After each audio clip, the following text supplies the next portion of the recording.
From advertising to software as a service to data. Across all of our programs and clients, we've seen a 55 to 65% open rate. Getting brands authentically integrated into content performs better than TV advertising. Typical lifespan of an article is about 24 to 36 hours. If we're reaching out to the right person with the right message and a clear call to action, then it's just a matter of timing. Welcome to the MarTech Podcast, a Ben J. Schaap LLC production. In this podcast, you'll hear the stories of world-class marketers that use technology to drive business results and achieve career success. We'll unearth the real-world experiences of some of the brightest minds in the marketing and technology space so you can learn the tools, tips, and tricks they've learned along the way. Now here's the host of the MarTech Podcast, Benjamin Shapiro. Welcome to the MarTech Podcast. Today we're going to discuss how to build a go-to-market strategy. Joining us is Mark Donnigan, who is a marketing and business growth consultant. Mark designs and executes marketing programs that produce real business results for early and growth stage technology companies that need help launching their first product, opening a new market, or scaling further and faster sustainably. And today Mark and I are going to talk about his go-to-market growth process. All right, here is my conversation with Mark Donnigan, marketing and business growth consultant. Mark, welcome to the MarTech Podcast. Hey, Ben, it's great to be here. So excited to have you on the show. We had a great conversation before we pressed the record button, and part of it centered around you're an actual listener of the podcast. Thank you for being a member of our community. Hey, you're very welcome. I am an active listener, really enjoy it. You bring so much value. So I'm really honored to be here, Ben. It really is an honor and a privilege. We have a lot of guests that come on the show, and most people are doing it to promote their products or services. Great to hear from somebody that's here listening as well. You're a business and a marketing consultant. I've been running a marketing consulting business for a couple of years. It's on the back burner a little bit because this whole podcast thing that I started a couple of years ago. But I want to talk to you a little bit about your process. You are focused on the go-to-market process. Talk to me a little bit about how you define what go-to-market is. My focus is primarily in technology-oriented startups. And so mostly I'm working with and I'm talking to founders who come out of product, they're engineers, and they build something great. They have a great idea. They develop something really, truly innovative. And then they say, all right, we're ready to sell it. Now let's go get marketing. The problem is that go-to-market is a process that spans far more than just marketing, and that gets overlooked. And I really firmly believe that a part of the reason why you see so many startups that fail is because they just didn't get the go-to-market piece. And I really don't believe that it's because the product or the technology or the solution was not needed or valid or it didn't work. Of course, that can be a case for failure, obviously. But I think in too many cases, the go-to-market approach is just overlooked and maybe simplified. So what ends up happening is they run out and grab somebody who's got some good marketing chops, who knows how to run paid traffic and how to do all of the sort of block and tackling of marketing that might be required. But there isn't a whole strategy and a framework for even what the problem is that they're solving. Therefore, you're coming to market and it's crickets. Nobody's really listening to you. So. What sticks out in my head that you said is people bring in the marketers when the product is baked. And I think that there is a disconnect between how marketers think about marketing and what marketers think marketing is and what founders or engineers or non-marketers think is. I think that the other half, the non-marketers, probably think of marketing more as what we would think of as advertising. Right? How do I spread the word of what my product is, as opposed to us marketers think about the practice being about how do I understand who my customers are, what their needs are, and how my product fills their needs. And then lastly, how do I get that message to them with the right reach frequency to drive conversions?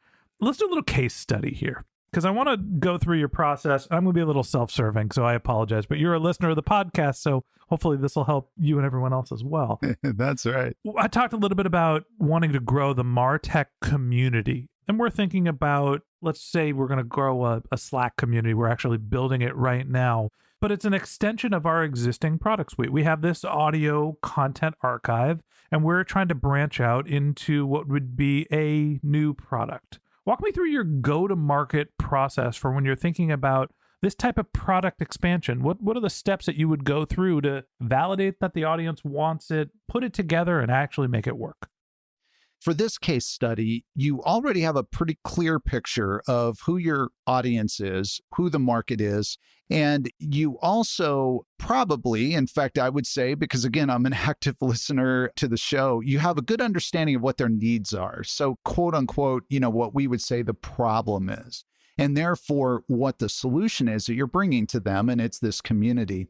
So those two things are really critical because not everybody has that. And so for the listeners who are thinking of their own situations, if you really can't say that you fully understand who your market is and what the problem is that they are facing that your solution or your product or your technology is going to solve, then you have to start there, because to execute the steps, and really there's 4 kind of basic steps that need to be followed. To execute these, you're either going to be, you're going to be talking in the wrong direction, or you're simply going to be talking about a problem that your market is either not facing or that they don't know that they have. Let me push back on you a little bit, though. Actually, the problem with the podcast medium, there are lots of benefits for being a podcaster. But the problem is you don't really know who the audience is. I directionally have an understanding because I see who's popping up on my LinkedIn feed.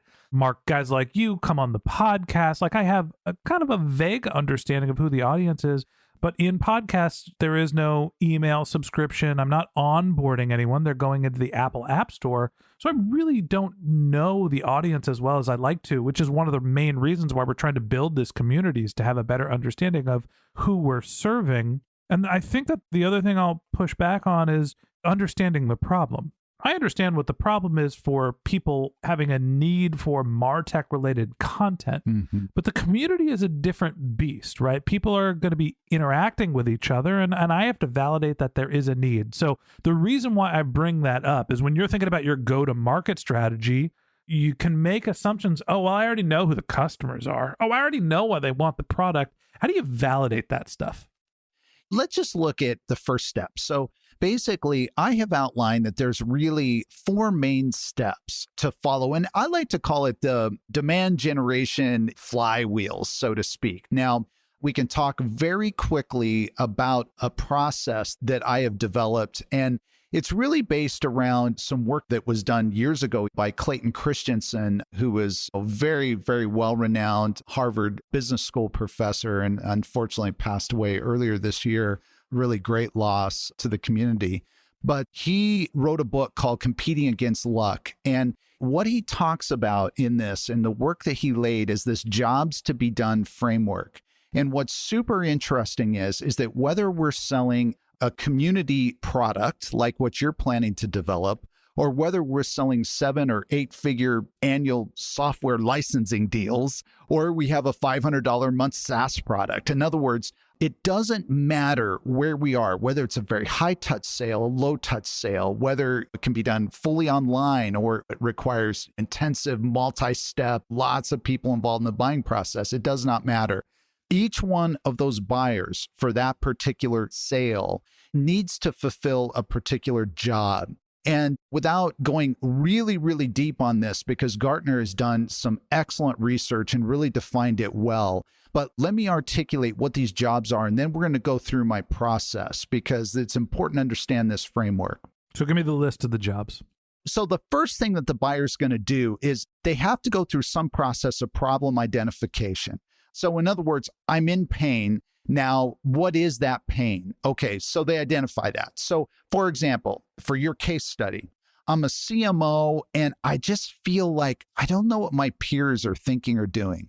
I'm giving my CEO all of this advice. I'm telling them what we should be doing, but I'm not 100% certain. Okay, so that could be one problem right there. I'm still faking it until I make it. I'm faking it until I'm making it. And you know what? If we're all honest, I think at some point, regardless of where you are, if this is your third or fourth run around the racetrack as a CMO, or it's your first time, or you're a VP of marketing aspiring to grow, there's going to be this. So I have a problem. Now, I'm going to begin exploring, how do I solve this? So I probably have friends. Obviously, I have my colleagues. But these people like work for me, and it's a little weird for me to go to them and say, even if I trust that, hey, these people could help me, like these are my employees, so I can't go to them.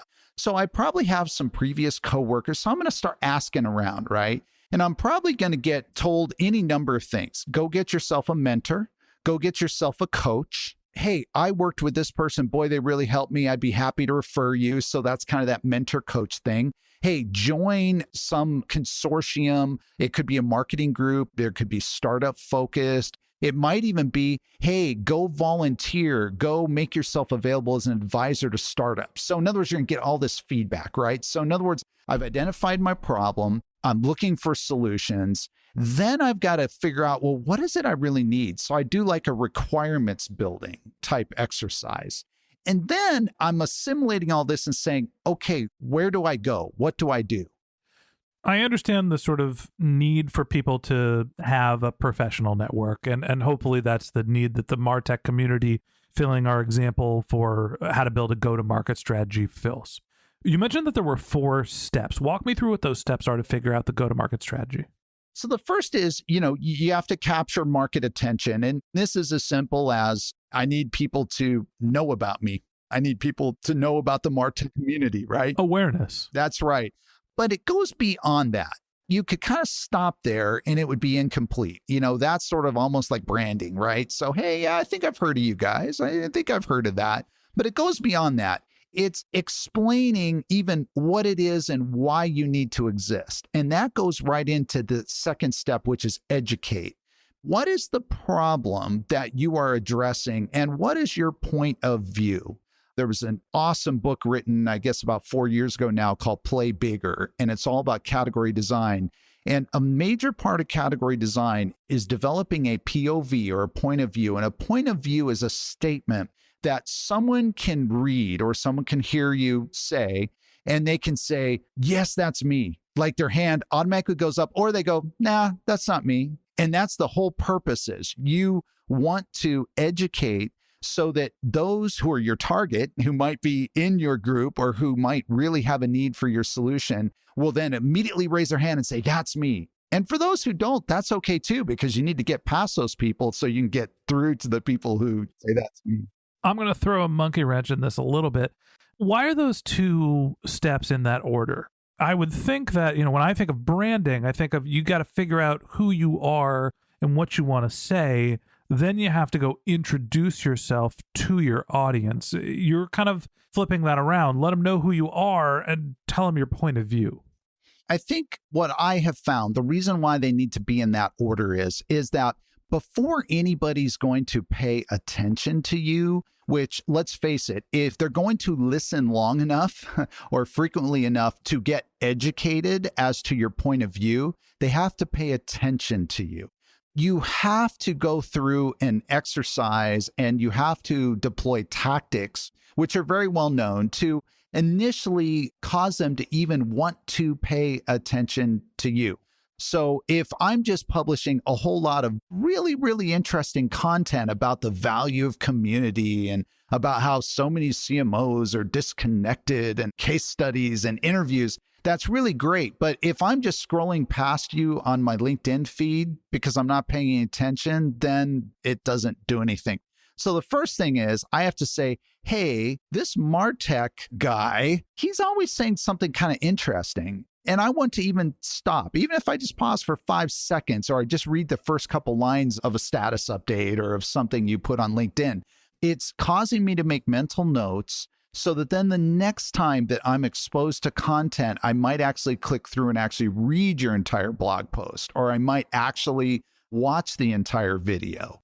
So grab some attention, have a point of view that you're expressing when somebody gets there. Those are sort of the first 2 steps. Absolutely. And then the third step is to engage. Now, engage is sort of the amplification of really the second step, because Initially, I'm sort of scrolling, I'm reading 5 seconds, right? Or I'm watching the first 30 seconds of video and then I'm clicking away. And then I'm beginning to, as I say, hey, this is meaningful to me. I identify with this problem. I identify with what this person is saying. This meets a need, or this is where my head is at the moment. And I'm engaging more. Now there's an amplification. So now it's a whole process where we want to bring them in to intentional engagement where they have gone to the website and maybe they've given us an email address. Maybe they have opted in some way for us to be even that much more direct, if you will, even like in terms of direct response, to be able to communicate with them. Because the first 2 steps, like we don't even know who they are. So it's kind of like the problem you described. You have a download, but you have no idea who that download is. The way that I'm thinking of it is somebody has seen your advertisement, right? You've served an impression that has actually got their attention. 2, they are consuming your content, right? They are actually reading, not just getting the impression, but reading what's in front of them. And then the third step is, okay, maybe they got to your website, right? Maybe they're giving you contact information. That's what I'm thinking of when you're describing engagement. They are educating themselves on what it actually means to be a partner, customer, take advantage of your product offering. Absolutely. So from a tools perspective, what this can look like now is of course, it'd be beautiful if they give us their name and their phone number and their email and all their information. But we know that increasingly... We're marketers. We want their firstborn. I'm just kidding. Yeah, exactly. We know increasingly that getting that is just so hard. And a lot of times putting up those roadblocks, it's not worth it. Even though you say, yeah, but that email is so valuable. Yeah, but if someone clicks away and they never want to come back to your website, then it probably wasn't worth that email. So this is where running like HubSpot or Salesforce or Marketo with like Clearbit, for example, where you can begin, even if it's just a pixel, even if it's just a Facebook pixel, or if it's a LinkedIn pixel, or it's some other pixel, that then you can maybe retarget them with content. So the point is now they're both engaging with us, but we're able in some way to engage back with them. And that might be at a very kind of rudimentary level. It could be retargeted content. So we're paying to put that content in front of them, but we believe that it's very specific to what their interest is and that they will engage with that. So step 1, you're getting their attention. Step 2, you're having a point of view that brings them in, hopefully drives engagement. Now we're on to step 4. Yep. Step 4. Convert is where whatever that conversion step looks like for us, which might be getting their email address and giving us permission to opt them in to our list. It might be for them to sign up for a free trial. It might be even to pay for something. That's the convert step. But one of the important things, and I'm now going to step a little bit out of our case study and go more into kind of a B2B context, because I don't want to lose this. I think it's so important, is that for marketing, it's really easy to think in terms of MQLs or SQLs. So marketing qualified leads or sales qualified leads. And the problem is that what ends up happening is we kind of think is our job being done as, hey, we've walked them through a process. I can now show you through my marketing automation platforms and all my data telemetry that this is how much someone's engaged. This is where they've engaged. Hey, we have a hot one here. This is a hot SQL. My job's done. And then marketing kind of goes on to start the process over. I do not believe that that is the right way, especially for a B2B sale that has a long buying process. I believe that marketing needs to own this conversion process all the way through from like cradle to grave, because there can be upsell opportunities. There can be customer success opportunities. In other words, marketing's job does not end either when, yeah, we made that first sale. So, hey, marketing attribution to revenue, we hit our number, yay for marketing, or we had enough SQLs we threw over the wall, yay for marketing. It really needs to go all the way through so that from the moment a customer first becomes our customer or engages with us on a process that's going to make them our customer, all the way to when they stop being our customer, that marketing owns that entire time, which in some businesses could be years and years and years. And so I have a little bit of a, I don't want to say contrarian view, because I don't think anybody would fundamentally disagree with what I just said. No, I think you're highlighting a trend that's been happening, and I think what we're seeing it is in job titles. You're seeing companies abandon the CMO and they're hiring CROs, chief revenue officers, which is really the merger of marketing and sales. And so the KPIs are shared amongst both of those organizations. That's right. Going back to talking about the go-to-market strategy, I think of it being a product launch. You're going into, oh, great, we have this product. Now, how do we understand who the customers are? And you walk sort of through the 4 stages of awareness, consideration, initial conversion, sale. I know you had different names for them, but that's kind of the 4 steps that I'm thinking through. That can be used as a set of 4 steps for really every marketer's goal along the entire process, new product or old. What makes that the special process specifically for when you're launching a new product?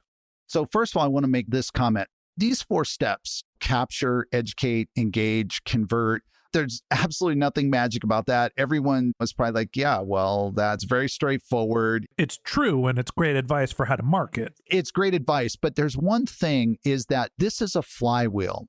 And again, what has changed so much as the buyer journey has gotten just incredibly fragmented. And I'm speaking, I think it's very clear, my background, and primarily I'm working in B2B, typically pretty complex sales cycles. In other words, this isn't sort of self-serve or medium-serve SaaS, nothing wrong with that at all. But this is where you need to engage. There's probably a level of even some custom engineering. There's integration involved.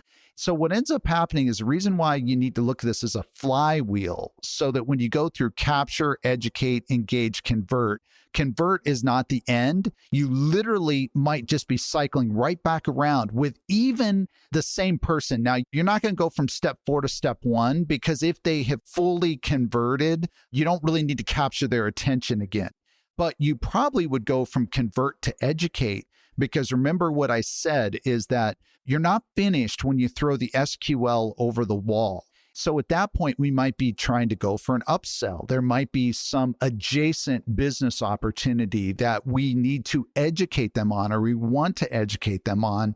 And I think that this is a little bit unique, and it's a very important way to kind of look at these 4 steps, which again, people are like, yeah, those are obvious. Everyone's basically following that. They might call them different things, but it's the same steps. But in my observation and my experience, what I've seen is too many marketing orgs are sort of following through is, okay, check step 1, 2, 3, 4. All right, we're on to the next client, the next customer, the next target, rather than saying, hey, this is a flywheel. And I may even have to run this with 20 different people inside the same organization before I'm going to get the whole deal done. So that's a very important distinction. I hear what you're saying, that the buyer journey is not linear, and that sometimes you're going to have customers that you're going to want to continue to market to, whether it be to drive some sort of virality, some referrals, upsells, just retention. But when you're doing something new and the flywheel hasn't started moving, then what do you do? The first thing is, unfortunately, the market doesn't care about us, doesn't care about our cool solution. What it cares about is the problem that we solve and the problem that we solve for them. But here's where it gets really tricky. So this is why the very first thing in a go-to-market strategy is to clearly nail what the problem is and then how you label it. So you might have a particular technology that solves a certain need in the market. And usually it comes down to it solves it better, maybe more efficiently, doesn't require as much compute power. Somehow it can do it just faster. And therefore, that usually translates to a lower cost. So there's a cost benefit. So it's some version of better, faster, cheaper. So the temptation is to say, hey, there's already a reference, there's solutions, or there's people out there offering these solutions. We're better, faster, cheaper. We just need to say this louder and more frequently, and everybody's going to come to us. What gets missed a lot is that may or may not be perceived as a sufficient enough reason, this better, faster, cheaper for whatever this problem is, for someone to switch from whatever it is they're doing now to what you're proposing. So this whole notion of defining the problem is so critical because it's not just holding up what is the standard practice of the day or the other competitive solutions, then saying, hey, here's a performance graph to show how we're twice as fast and we're half as much. So why would you not use us? What gets missed is an exercise where you have to really dive into what that customer is doing to understand, is there sufficient pain for them to switch from what they're doing? And in my observation, this is often where some of the initial assumptions about what market opportunities are, or TAMs, popular, hey, our TAM is this big. What gets missed is that, yes, there are solutions in the market. Yes, we have a better technology, but the need is not so great for someone to switch from what they're doing to ours. So what is just super, super critical is to identify the problem, to name it, and then to go into the market with a very, very clear explanation that is understandable, that's simple, that's easy to understand, so that when somebody hears it, they can say yes to it. I think that's really, really important. And the first thing that I think about, and I mentioned this before, marketing is not advertising. Before you start placing, I'm thinking B2C, your Facebook ads, right? Before you start doing whatever advertising channel, your outreach channel, before you're building the awareness, none of that matters unless you know who your customer is, unless you know what the pain point is, unless you have a unique perspective on how you're going to solve that pain. And really, to me, the go-to-market strategy, the key to being success in the go-to-market strategy is the foundational work. It's the homework that you do before you get into the outreach, that flywheel that you talked about. You got to go do your homework. You got to understand your pain, go do your surveys or your qualitative, your quantitative research. And the more you can understand who your customer is and how you could solve their problems, the better shot you're going to have at actually reaching that market when you do get out there. And that wraps up this episode of the MarTech Podcast. Thanks for listening to my conversation with Mark Donnigan, marketing and business growth consultant. In part 2 of this interview, which we're going to publish tomorrow, Mark and I are going to talk about engineering's role in marketing for your go-to-market plans. If you can't wait until our next episode and you'd like to learn more about Mark, you can click on the link to his LinkedIn profile in our show notes. You can also contact him on Twitter. His handle is mdonnigan, MDONNIGAN, or you can visit his website, which is growthstage.marketing. Just one more link in our show notes I'd like to tell you about. If you didn't have a chance to take notes while you were listening to this podcast, head over to martechpod.com, where we have summaries of all of our episodes, contact information for our guests. You could subscribe to our once-a-week newsletter. You can even send us your topic suggestions or your marketing questions, which we'll answer live on our show. Of course, you can always reach out on social media. Our handle is martechpod, MARTECHPOD, on LinkedIn, Twitter, Instagram, and Facebook, or you can contact me directly. My handle is Ben J. Shap, BENJSHAP. And if you haven't subscribed yet and you want a daily stream of marketing and technology knowledge in your podcast feed, we're going to publish an episode every day this year. So hit the subscribe button in your podcast app and we'll be back in your feed tomorrow morning. All right, that's it for today. But until next time, my advice is to just focus on keeping your customers happy.